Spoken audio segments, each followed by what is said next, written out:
नमस्कार दोस्तों, कैसे हैं आप सभी? आशा करता हूँ कि आप स्वस्थ होंगे, सुखी होंगे और प्रसन्न होंगे। श्रीमद् भागवत गीता में आपका स्वागत है। हम यहाँ पे ये समझने का प्रयास करते हैं कि क्या जो आप जीवन जी रहे हैं, उसमें आपका जो बोध है, आपकी जो समझदारी है, उसको किस तरीके से एग्जीक्यूट करते हैं, उसको उसमें कितना मिलाते हैं। क्योंकि जब तक हम होश में आके उस जीवन को इस प्रकार नहीं जीते कि जहाँ पे हर एक स्थिति का बिल्कुल पॉइंट टू पॉइंट चीज़ें ध्यान में रहे। हम होते क्या हैं कि चीज़ें कर रहे होते हैं, प्रयास कर रहे होते हैं, उसमें जो है काम कर रहे होते हैं, लेकिन जो आपका ध्यान है, जो आपका मन है, वो शायद जहाँ पे होना चाहिए, अर्थात आपके कुछ भी कर रहे हों, उसमें होता नहीं है। कहीं न कहीं वो डिवाइड होता है, कहीं न कहीं आपका मन कहीं और लगा होता है। आप पढ़ाई कर रहे हैं तो आप जो है कोई कहीं आपका घूमने में मन लगा हुआ है, आप घूम रहे होते तो आप पढ़ाई के बारे में सोच रहे होते हैं। आप काम कर रहे होते तो आप एन्जॉयमेंट के बारे में सोच रहे होते हैं। जब आप एन्जॉय करते हैं उस समय काम के बारे में सोच रहे होते हैं।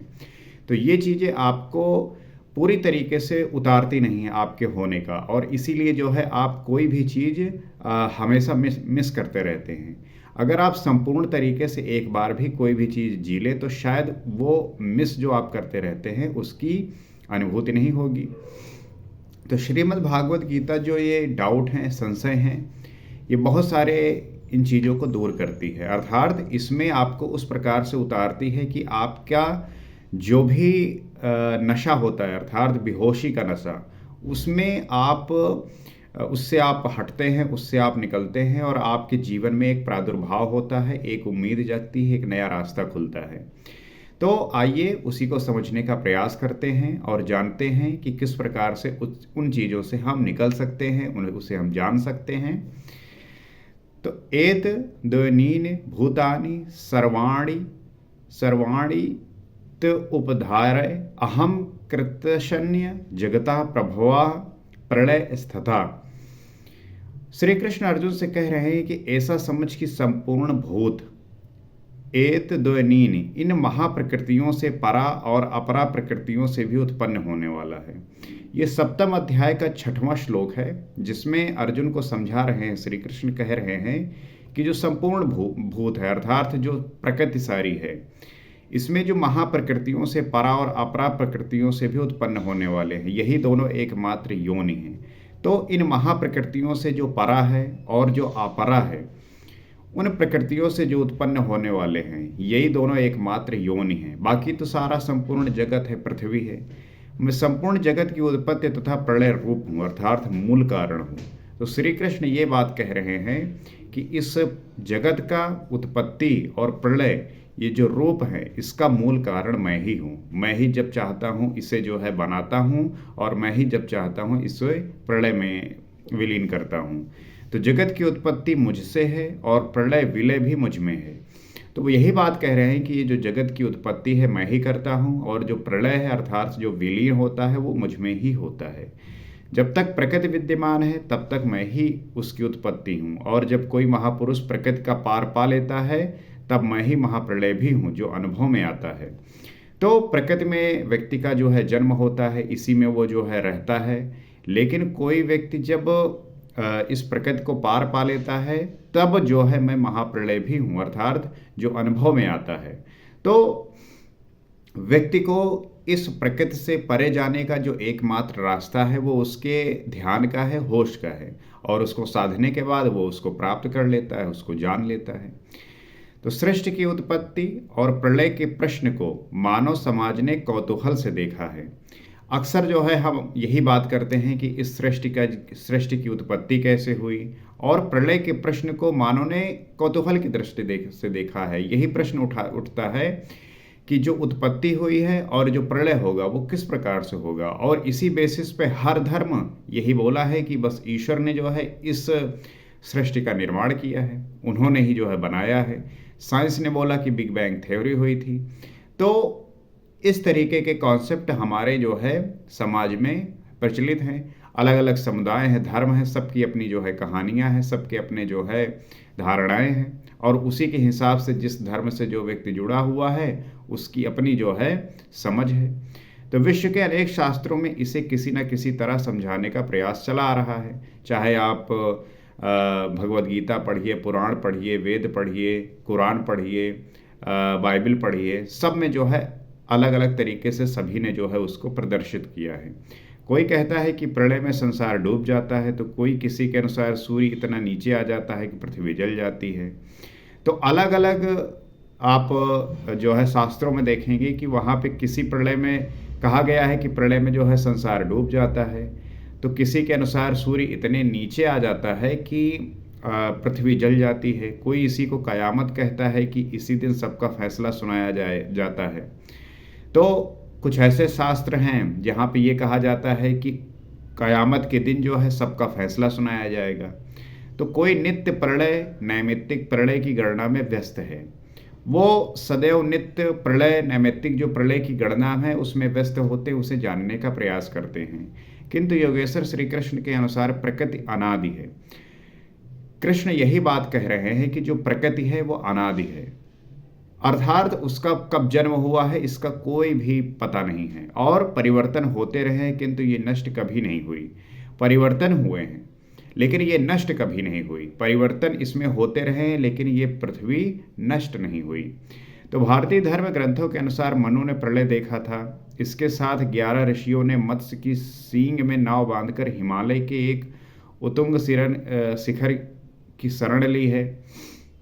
तो जैसे भारतीय धर्म ग्रंथ हैं उनके अनुसार मनु ने प्रलय देखा था, उसके साथ जो है 11 ऋषियों ने जो मत्स्य की सींग में नाव बांधकर हिमालय के एक उत्तुंग शिखर की शरण ली है, ऐसा जो है आता है।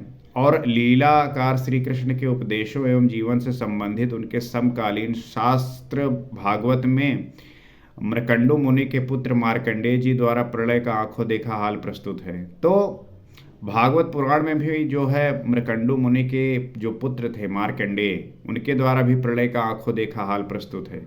तो वो हिमालय के उत्तर में पुष्पभद्रा नदी के किनारे रहते थे।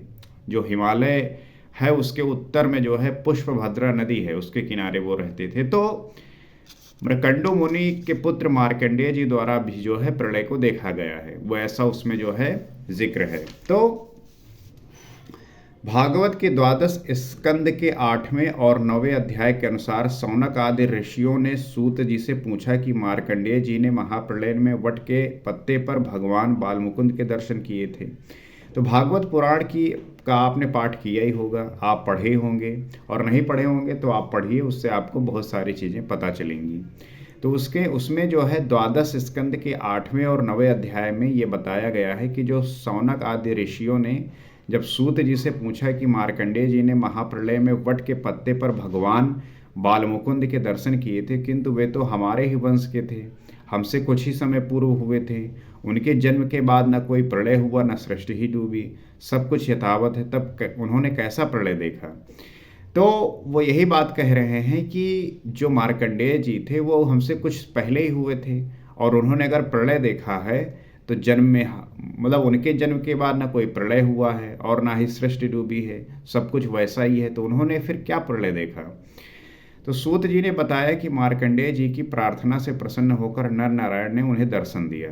मार्कंडेय जी जैसा बताते हैं उनकी प्रार्थना से नर और नारायण ने उन्हें दर्शन दिए। मार्कंडेय जी ने कहा कि मैं आपकी वो माया देखना चाहता हूँ जिससे प्रेरित होकर ये आत्मा अनंत योनियों में भ्रमण करता है। तो मार्कंडेय जी ने ये कहा कि मैं आपकी माया देखना चाहता हूँ कि किस प्रकार से ये आत्मा अनंत योनियों में भ्रमण करता है। जिस हम आत्मा की बात करते हैं ये अलग अलग योनियों में भ्रमण करता है। आज आप आदमी हैं, कभी हाथी होंगे, कभी शेर होंगे, तो उसे जो है देखना चाहा। तो भगवान ने स्वीकार किया, और एक दिन जब मुनि अपने आश्रम में भगवान के चिंतन में तन्मय हो रहे थे तब उन्हें दिखाई पड़ा कि चारों ओर से समुद्र उमड़कर उनके ऊपर आ रहा है। उसमें मगर छलांगे लगा रहे थे। उनकी चपेट में ऋषि मार्कंडेय भी आ रहे थे। वे इधर उधर बचने के लिए भाग रहे थे। आकाश, सूर्य, पृथ्वी, चंद्रमा, स्वर्ग, ज्योतिर्मंडल सभी उस समुद्र में डूब गए। इतने में मार्कंडेय जी को बरगद का पेड़ और उसके पत्ते पर एक शिशु दिखाई दिया। श्वास के साथ मार्कंडेय जी भी उस शिशु के उदर में चले गए। अपना आश्रम सूर्यमंडल सहित सृष्टि को जीवित पाया और पुनः श्वास के साथ उस शिशु को उदर से बाहर आ गए। नेत्र खुलने पर मार्कंडेय जी ने अपने को उसी आश्रम में अपने ही आसन पर पाया। तो इस प्रकार जो है ये कहानी है कि एक बार जिस प्रकार से मार्कंडेय जी बैठे हुए तो उन्हें लगा कि समुद्र उन पे ही आ रहा है और फिर वो भागने लगे। तो भागते हुए जो है उन्होंने देखा कि बरगद के पेड़ पे जो है एक शिशु बैठा हुआ है और उसमें जो है वो अंदर चले गए और उधर में जो है उन्होंने सब कुछ वो देखा। उसके बाद श्वास के माध्यम से ही बाहर आ गए और फिर उन्होंने अपने ही उस आश्रम में अपने को पाया। तो स्पष्ट है कि करोड़ों वर्ष के भजन के पश्चात उन मुनि ने ईश्वरीय दृश्य को अपने हृदय में देखा, अनुभव में देखा। तो कहने का तात्पर्य है कि यहाँ पे करोड़ों वर्ष भजन के पश्चात कहा गया है कि मुनि ने ईश्वरीय दृश्य को अपने हृदय में देखा, अनुभव किया। बाहर सब कुछ ज्यों का त्यों था, अतः प्रलय योगी के हृदय में ईश्वर से मिलने वाली अनुभूति है। तो जो वो प्रलय की बात कर रहे थे वो कहीं बाहर नहीं घटा बल्कि उनके हृदय में ही घटा और वो उनको अनुभूति हुई। तो भजन के पूर्ति काल में योगी के हृदय में संसार का प्रवाह मिटकर अव्यक्त परमात्मा ही शेष बचता है, यही प्रलय है।